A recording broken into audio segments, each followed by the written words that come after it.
Ciao everyone, and welcome back to another episode of the analysis of the songs of Sanremo 2026.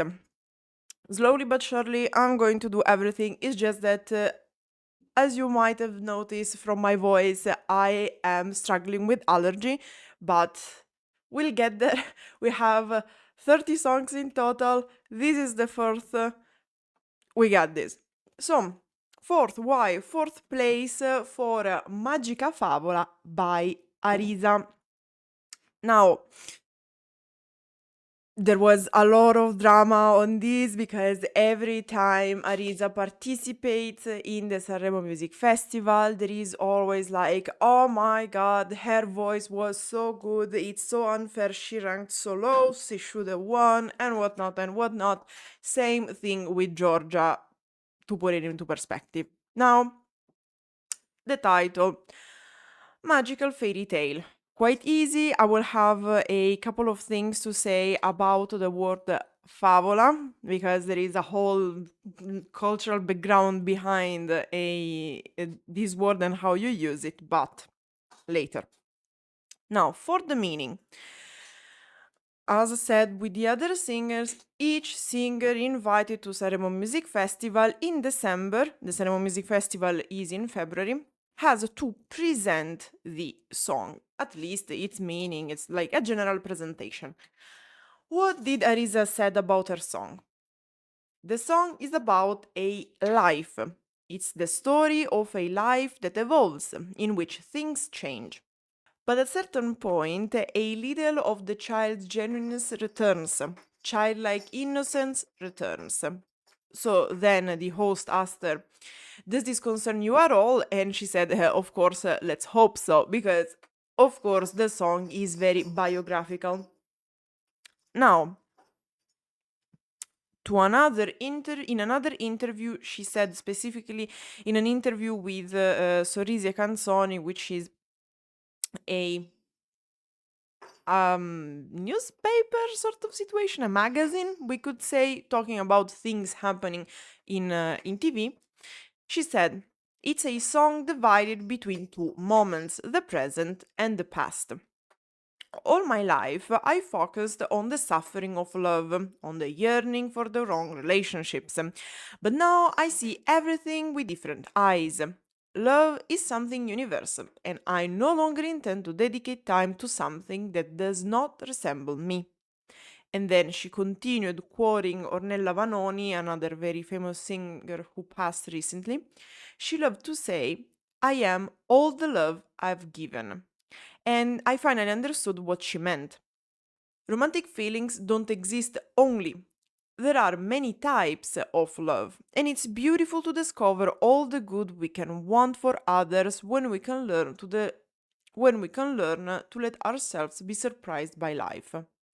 And then again, the song is a warm embrace to myself and to the audience that has accompanied me for all these years. So, for herself, very biographical, and for her audience. Once again, let's talk about what Lorenzo Coveri said. So, the scholar from the Accademia della Crusca, so the institute responsible of regulating the Italian language, the rules of the Italian language. Grade wise, he gave a 6 out of 10. You might think, oh, a 6 out of 10, that's very good. 6 out of 10 in Italy means that the work is barely sufficient, sort of situation. Like 6 out of 10 is the sufficiency. So, like the bare minimum to be considered okay. But why? The song is so first of all, couple of notes on the singer that he likes to point out. Arisa is a regular of the festival. 8 appearances, 1 win in 2014, and by the way, she won actually 2 times. One in the category Nuove Proposte, so young people for Sanremo. And then she won the real Sanremo in 2014 with La Notte, I think. Arisa, whose real name is Rosalba Pippa, she's 44, somewhere I found 43. I'm not sure, but anyway, in her 40s. Her stage name, by the way, is an acronym of her family names. So, like, she took her name, the father's name, the mother's name, and the two siblings' names. So, Arisa presents a sort of autobiography in notes, from her 10th birthday through adolescence to the newfound awareness in adulthood. The lyrics, written with Anastasi, Marco Galeffi Cantagalli, and producers Dalè and Frigerio, aka Mama Cass, flow like magical fairy tale, haha, badumts. 15 plus 32 occurrences of the title words in the Sanremo lyrics database. Because yes, Sanremo has a lyrics database where you can check how common are certain words in general Sanremo songs, and you can do the same for the title. So, Magica appears 15 times in the database and Favola 32. Of course, given that the classic Sanremo music song is a romance song, makes sense. So, without any particular ripples, indeed, with some song-like banality in the chorus and some traces of spoken language. So, maybe from the type of song you might expect something more literal, as in related to literature, but there are many colloquialisms. So, direct speech, but above all, a sequence, at least 4, of multipurpose che, because che is a part of the speech that in Italian can have several meanings.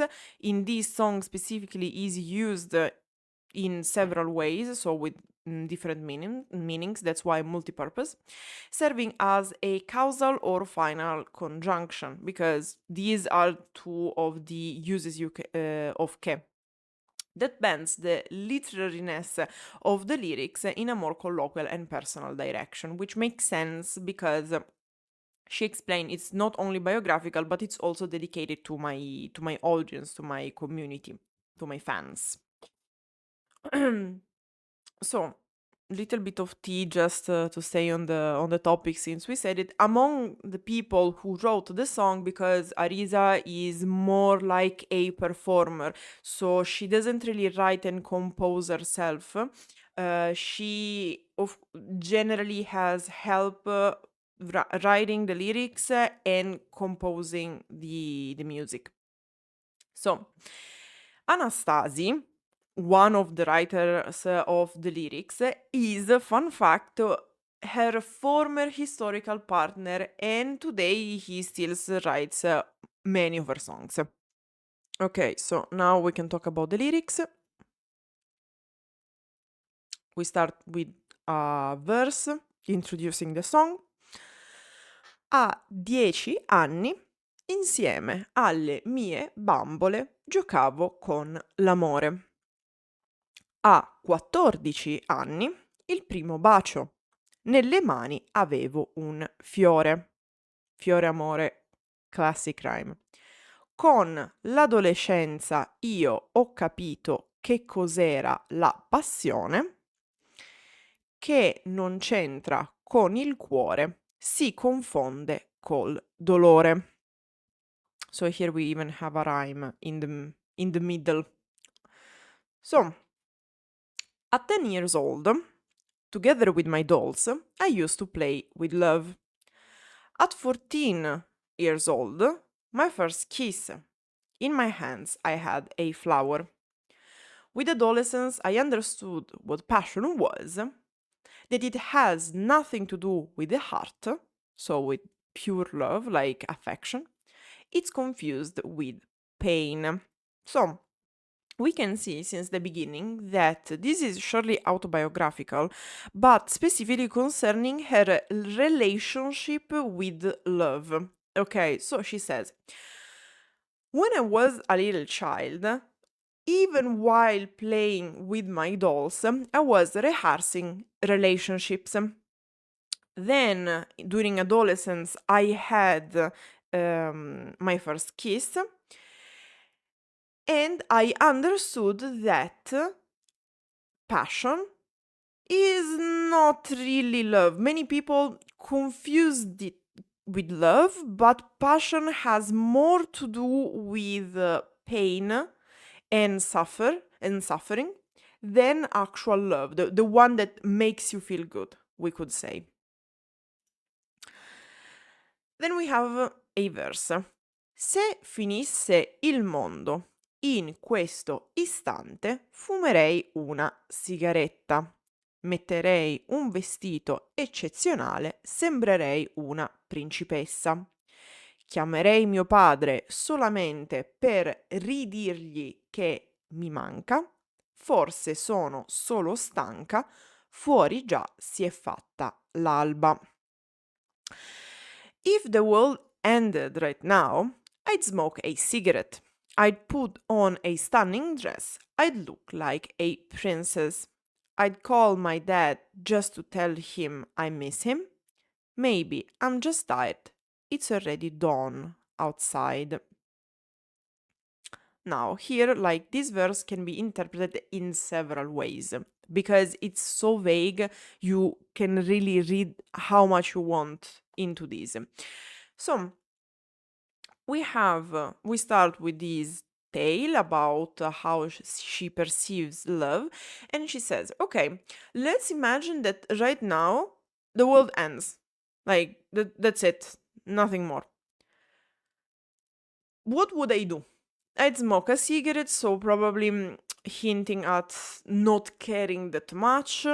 I would put a stunning dress because, I don't know, I want to appear fabulous and whatnot, like a princess. This is a reference to the whole theme of the song, very fairy tale like.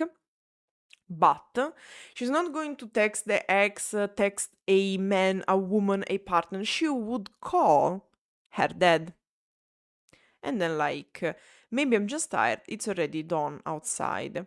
Here could be a reference to all those moments where we are like spiraling a bit, where it's like, oh my god, I feel like the world is ending, and then like you realize you just have to sleep it out. So that's probably why she's saying the world is not really ending, it's just that probably I'm just tired because I stayed up all night. Also here there is a little bit of a not idiomatic expression, is more a collocation, si è fatta l'alba. We can say in Italian si è fatto giorno, si è fatta l'alba, which literally means, in this case, for example, the dawn made itself, as in it's dawn outside, like dawn time, sunrise time is there, is arrived. That's a peculiar construction that you might find. And then we have the chorus. C'era una volta l'oceano. Io navigavo con te. C'era la luna nel cielo. Una notte che non ho paura nemmeno di me.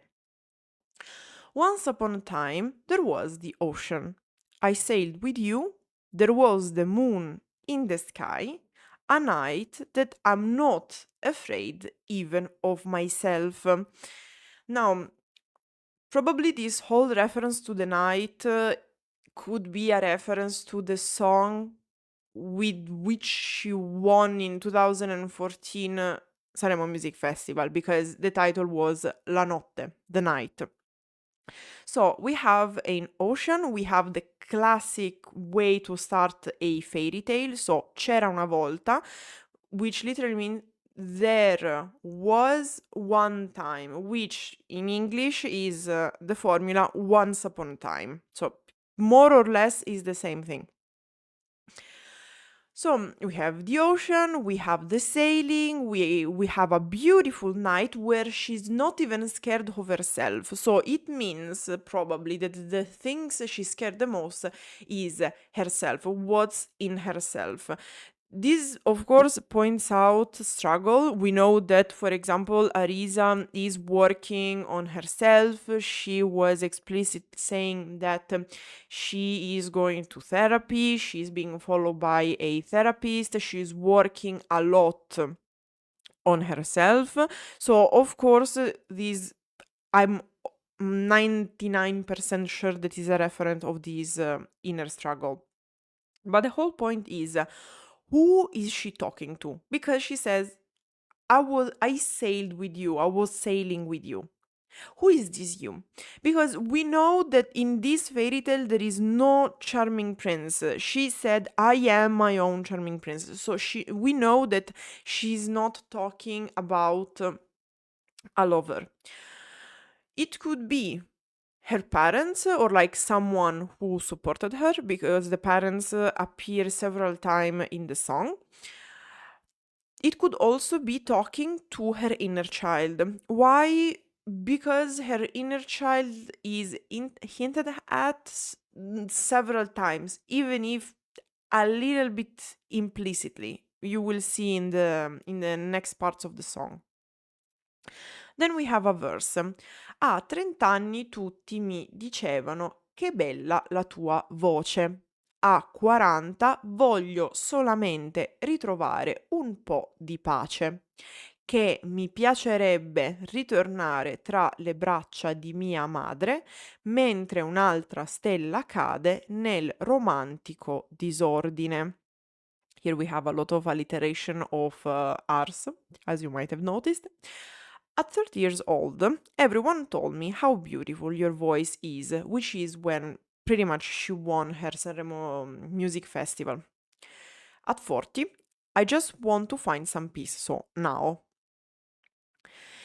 That I'd like to return to my mother's arm, so once again the reference to her parents, while another star falls in the romantic chaos.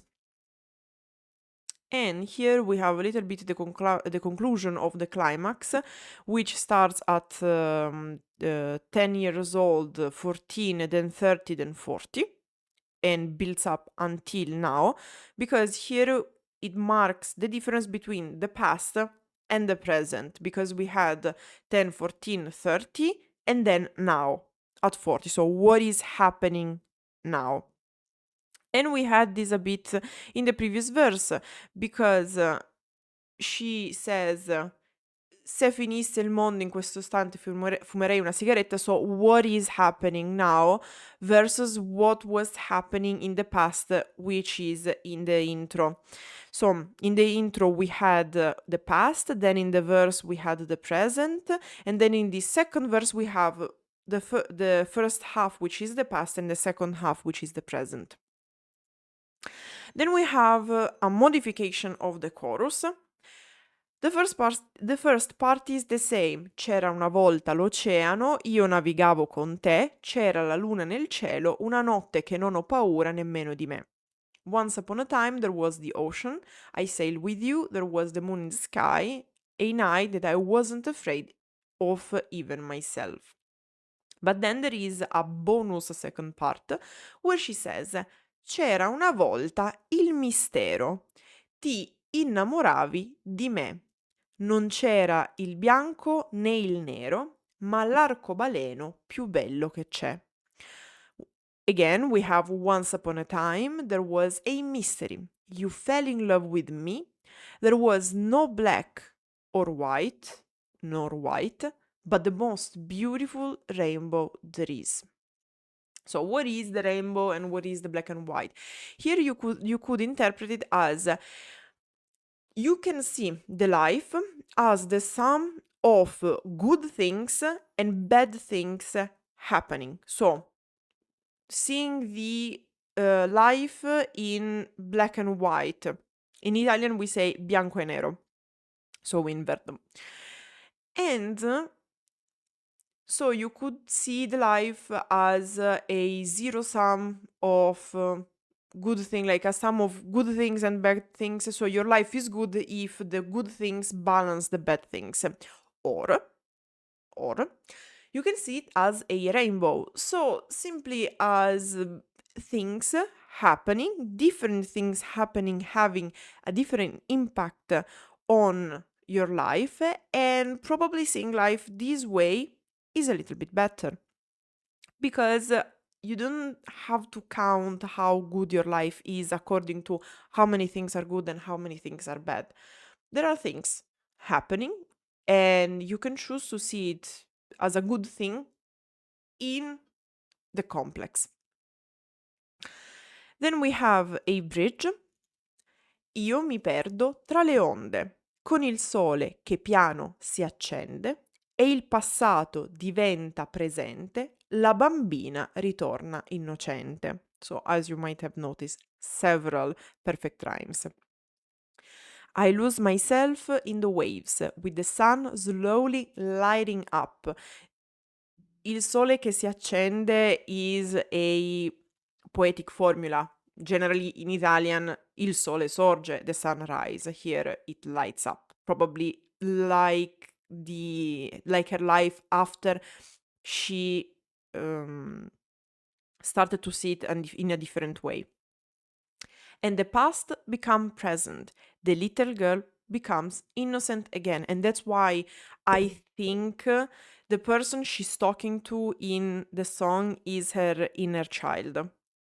So, like, the whole song is about giving space and taking care of your inner child. And this improves the way you live your life.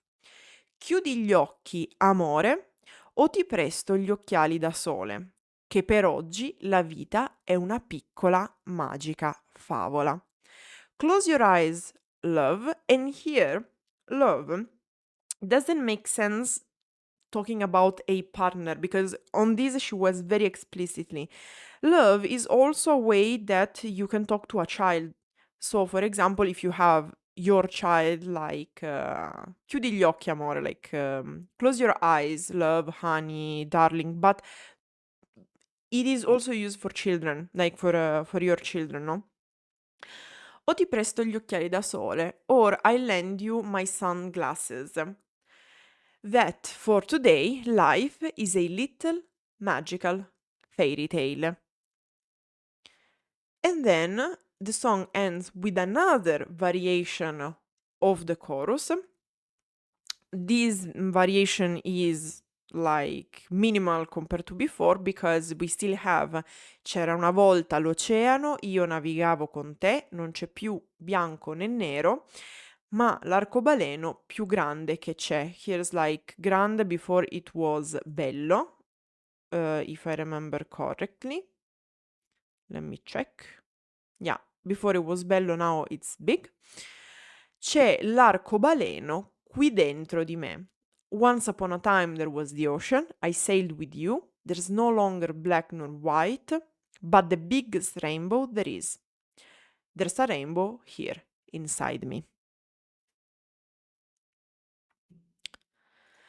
And here, so we have a little bit the story of how she made peace, or at least she's trying to make peace with herself and taking care of her inner child. This is a bit how I see it. Now, concerning the song, what was said during the Sanremo Music Festival and even now about this song?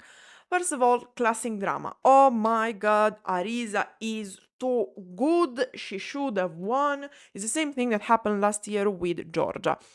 Arisa is objectively very talented singing wise. It's not me saying that is people who are expert in music pointing this out. So, of course, every time she sings, there are the complaints, she should have ranked higher, and unless she ranks first, it's like nobody's happy.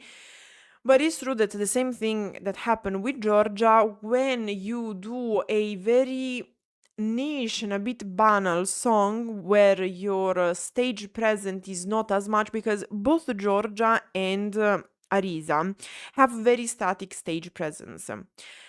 They lose the stage against other performers like Sal da Vinci or Safe or Dito nella piaga, because they really hold you hostage on the stage. Arisa is very pleasing to hear, is very technically correct, but it doesn't catch your attention as a performer as much as those who ranked before her. She's a bit shy from a center point of view. You see it a lot in the interviews that she's very shy, a bit almost not trembling, but this is something that was much more evident before. Now she looks like much more secure, but it's clear that she's still struggling with self-esteem. Before, in the past, that it was even clearer. It shows that she's going through she's going through therapy. It shows that she's improving, but still her self-esteem issues are still there. Again, like in the description, you can find several interviews that happened during Sanremo Music Festival. You can see that she's still struggling a lot. And also, fun fact, Arisa is one of those singers whose voice changes a lot between when she sings and when she speaks. Is incredible. Anyway, so of course there was the whole drama. She should have ranked first. She should have won and whatnot. To be fair, I loved Arisa, but it was clear from the performance she wouldn't have won because her performance was technically perfect, but not as impactful as the others. So, other things that were said. Many people compared her song to Down to the Sea from the Little Mermaid soundtrack, but not the original movie, the sequel. So the Little Mermaid 2, Back to the Ocean. I don't remember how is song, how is called the movie. And specifically referring to the opening song. Try to look up, try to check out the Italian version of the first song of The Little Mermaid 2. And you will notice that the beginning resembles a bit the chorus. Now, of course, you have people like, oh my god, she copied. No, I think it was made on purpose.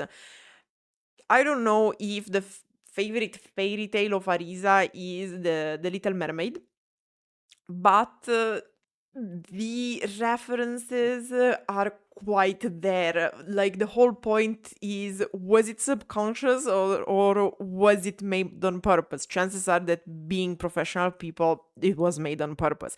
But we have the ocean, we have the moon in the night, we have the musicality of the song. Like it feels a lot. There is a lot of the Little Mermaid there. Even if you look her outfit, fun fact, her and Arjen share the same dress stylist. You can see a bit of Little Mermaid princess sort of situation. During the first night, she had this dress with a lot of crystal, which resembled a bit the scales of mermaids. And the last night, she really had, you can check it out online, she had a dress which was like mermaid shape, so very tight on her legs and her corset, but then it has the end of the dress which is like the tail of the mermaid. Like, I don't know if I'm crazy, but I'm seeing many references to the Little Mermaid. Again, I think is not a coincidence. Maybe I'm sounding like complotists, but I'm seeing references there. And fun fact about the dress from the first night, she had all these crystals on her dress, and she was losing them on her way. In fact, when she went to be interviewed after her performance, because after their performance, the singers can go talk to Rai Radio 2, which is the official sponsor, the official radio of Sanremo Music Festival, and you could hear the crystal dropping on the floor. So yeah, like fun fact. Now, a little consideration on the word favola. Now, you have to know that in Italian we have two terms mm, indicating two types of tale. We have favola and fiaba. Fiaba is the fairy tale, okay? So the one where you have the princess and the prince and everyone living happily ever after, the classical structure of the fairy tale. Then we have favola, which is the tale teaching you something, okay? For example, all the Aesop's tales, where you have animals having adventures, like for example the fox and the grapes, or the turtle, I don't know, tortoise I think, and the hare. So all these tales, often having as protagonist animals, teaching you something at the end. In Italian we say avere la morale, con la morale alla fine. La morale is the teaching you learn through the tale. Now, of course, originally, many fairy tales from Germanic culture, like for example Snow White, had a teaching at the end, but the way they were transposed made them more fairy tales. So the teaching got lost a bit. Instead, what we are left with is the romantic story between the princess and the prince. So you might say, but Silvia, if you just said that technically fairy tale is fiaba, why is the title Magica Favola? And is it that important? I am pointing this out because Italian students get traumatized in middle school and in high school, like, of course, it's an hyperbole, because we have a moment in our curriculum where we have to study several genres of tales, of stories, short stories and whatnot. So also like the types of stories, so for example the novel and whatnot. When we study short stories, we study by genre. So we have, for example, the crime story, so where you have the mystery story, where you have an investigation, an investigator, and the investigator is solving the mystery. We have the romance, we have the horror, we study all the genre of stories. A story can in fact be a fairy tale or a tale, for example, a tale with a teaching, favola, fairy tale, fiaba. I am insisting on this because, as we like to say in Italian, gli insegnanti ci fanno una capatanta. So our teachers highlight a lot, insist a lot on the difference between favola and fiaba, because generally you study them together and you see the difference between them and how to structure a fiaba, a fairy tale, or a favola, a tale with a teaching at the end. So here, what is hinted at is la fiaba, the fairy tale, but the song is called favola, magica favola. Now, in common language, generally, favola, it is used for both fiaba and favola, so with teaching and with the romance, because fiaba became more technical term. It is used, normally an Italian native speaker should be able to understand when the distinction between favola and fiaba, because we are supposed to study it in middle school and in high school. But generally in common language, people talk about tales just as favole. It is completely okay, but the technical term is fiaba in this case. So why using it? Because I'm sure that Arisa and her writer perfectly know the difference between fiaba and favola. First of all, because favola is easier to say. Fiaba has the sound ya, so fiaba. I understand that it is not as simple to say than favola. Favola is smoother on the tongue, okay? Also because fiaba is two syllable, favola is three, so probably it fit better the musicality, the rhythm, the structure of the song when she sings at the end. Perché oggi la vita è una piccola magica favola, saying che per oggi la vita è una piccola magica fiaba. It doesn't sound the same. Favola like goes smoother objectively. However, it is also true that despite referencing a fairy tale with the princess and the journey and whatnot, there is an evolution. This song is about learning about yourself. So, this, meaning wise, is pretty much a favola because there is a teaching. The teaching is accept yourself, take care of your inner child. Don't chase relationships which are going to hurt you. Take care of yourself. There is a teaching behind, and there is no Prince Charming. There is a lot of learning about yourself, however. Now, I don't know if I am going too far with the interpretation. Generally, I would like to think that writers are competent in their job and they know what they are doing. So, seeing this meaning, so why favola and not fiaba, I like to think that this is the reason behind, despite, of course, the technical needs like the metrics of the song and whatnot. But again, it might be me imagining things. I don't know.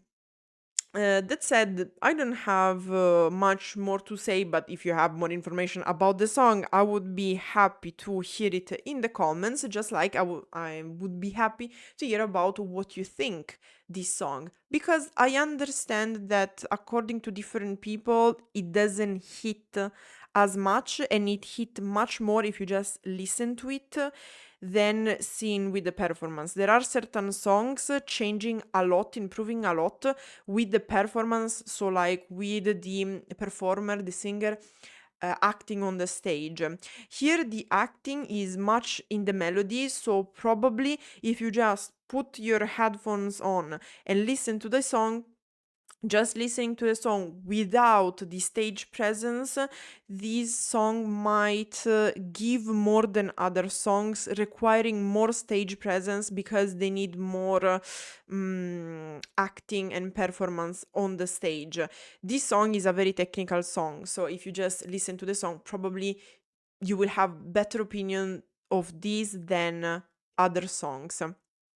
For example, the song by Dito Nella Piaga, Che Fastidio, is one of those songs who's not as good if you just listen to the song, for example, on YouTube Music, while this one is giving a lot by itself without the performance. And in fact, she was very, very still. There wasn't much happening on the stage. That said, once again, let me know in the comments what you think about Magica Favola by Arisa. That said, grazie everyone for watching and arrivederci.